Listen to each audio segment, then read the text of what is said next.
Travis Wingoodso. As I use YouTube, I most often have to search, and I'm not signed in. I search for something I'm specifically looking for. I don't browse through the main page browser to find something that they recommend for me. I choose what I watch, what I'm interested in. And when I find something, I will click on the channel, not necessarily the video, unless they're already known to me. And I will check to see what other videos they have. I don't just assume that their video that was shown is their one and only video. You see where I'm going with this? Apparently I'm the only one who does this. Apparently all of the rest of you just go through your feed looking for something that YouTube recommends for you.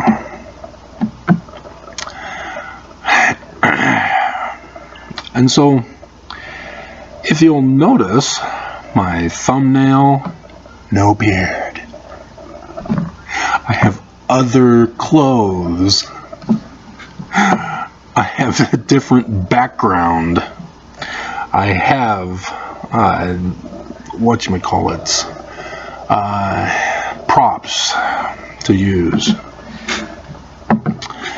And you don't see any of that now. You see a change. What happened? And people aren't even interested. They don't catch on. Why is Travis in a different location? Why is he growing a beard? What's up with that? It's the summertime. Why is he growing a beard?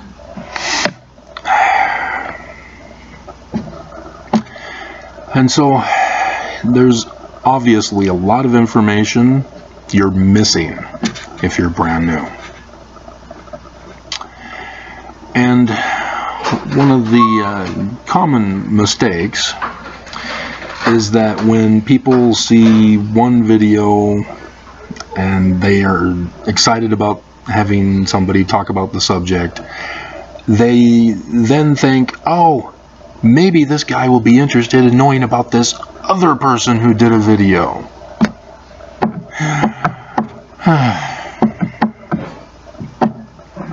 Again, I don't like it when people say, don't you know who I am?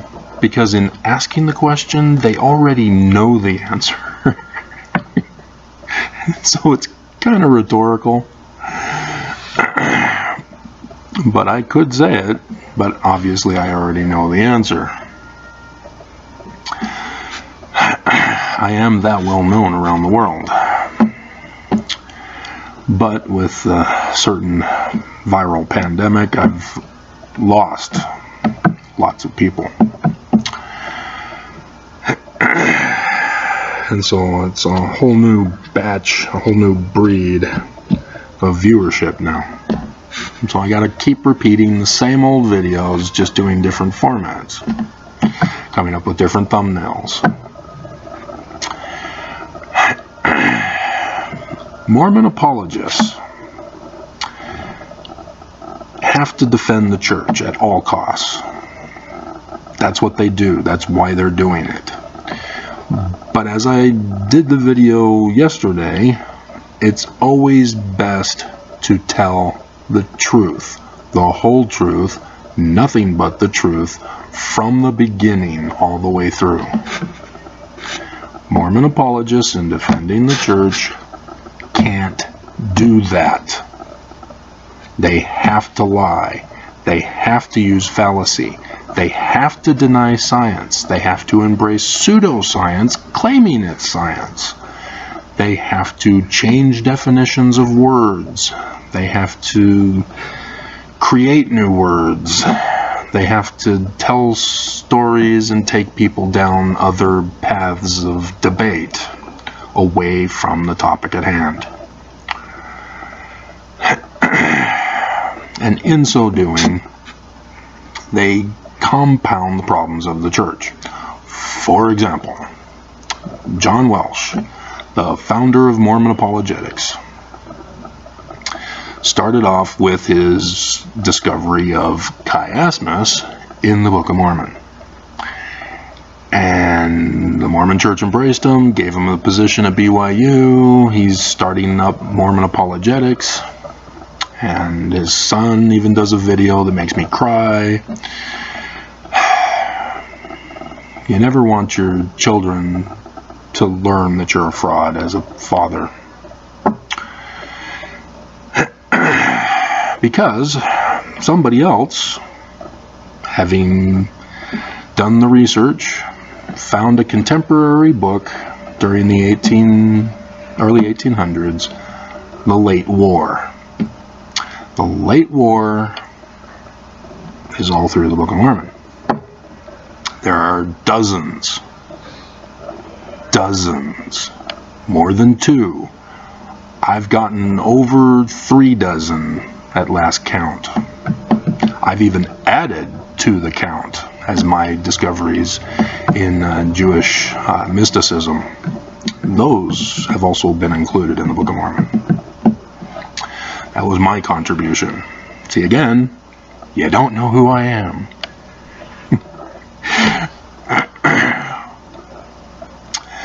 And as a result, it's now well known. There's even a website where a guy forgets to put the key, but does the comparative chart side by side, and it's a very long web page. Well done, except for the key is missing. And there are others. I've gone over those. I've done the videos already of other people who think they've made a discovery that the Book of Mormon is therefore true, and oops, nope, you've found out another source that was used in the Book of Mormon. But to conclude, therefore, that the Book of Mormon is just a fraud and blah, blah, blah, you're missing the whole point of literature.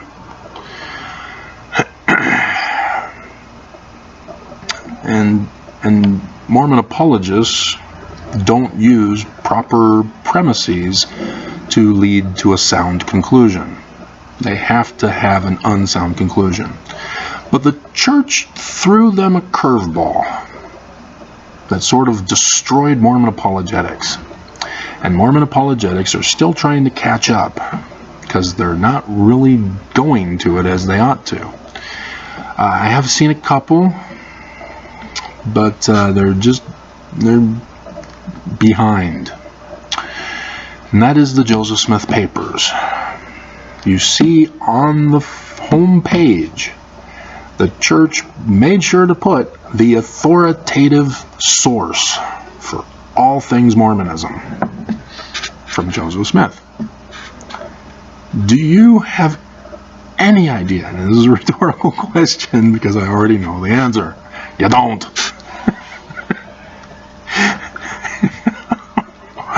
That means everything the church is putting out and has put out is worthless. We have to incorporate the Joseph Smith Papers now. Without the Joseph Smith Papers, everything that we're currently doing, going to seminary, going to institute, going to BYU, going on missions, going to church, conferences, the prophets, all of it in vain. It's a waste of their time because the Joseph Smith Papers are the only authoritative source now. And the church made sure to put that there, and yet they're not still following either. And so I have no idea if the church has already got committees working on changing everything. It's possible. It will take years to do. The Joseph Smith Papers project itself took years to do. But,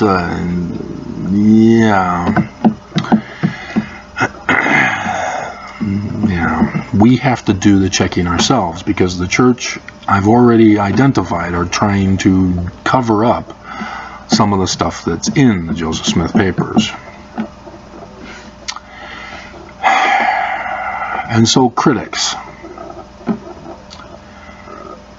you have been too indoctrinated into Mormonism, and you too are using the same fallacious arguments that Mormon apologists use. You embrace hearsay. That's your big thing. Mormon apologetics, it's ad hominem. Oh yeah, well you're a loser if you don't believe in the Book of Mormon. You embrace authors who are not the primary source materials. Witnesses are not primary source. And you fall for the Mormon apologetic traps. And you circulate it. And you are popular. Whereas other people who you should have figured out are being under attack by the church itself. I had a place to live. I was paying my rent regularly. Now all of a sudden, what's happened? You're missing out on information. You're not doing a thorough research. And it's because of the information that I have been posting, the church is obviously upset with. And I'm still around. I'm still waiting for their next wave of further punishment. But how much lower can they put me? And this is pretty low. They went through all the effort to bribe this place to get a member on the board to have a say in what goes on here, and to bypass Utah code for this building. That's how desperate they were to get me here. And it took them 2 years of plotting after the 2 federal lawsuits against them. So, please, Mormon, ex-Mormon critics, please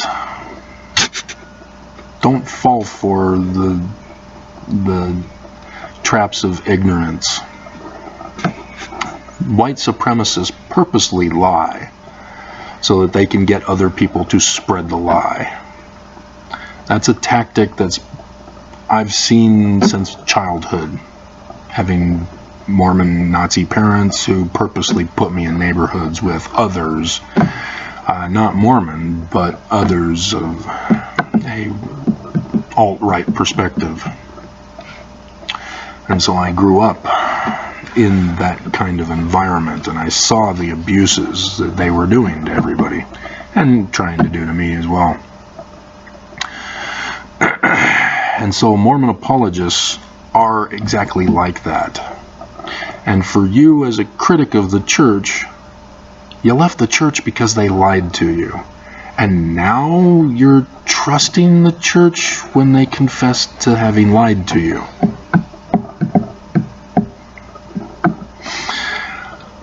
Guys,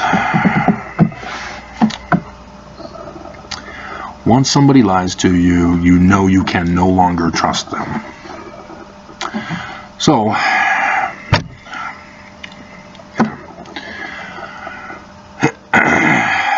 maybe I'll post this later today. We'll see. I had planned to go out this morning and decided to do this video, but it's obviously taking longer than I wanted. But I know you're excited to see somebody else criticizing the church. I understand, but there's more, a lot more, and it's dark, and it's evil, and it's scary.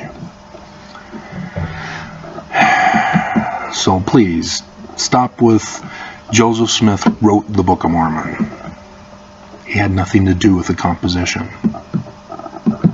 That's just one of many examples of lies that you guys are ignorantly perpetuating.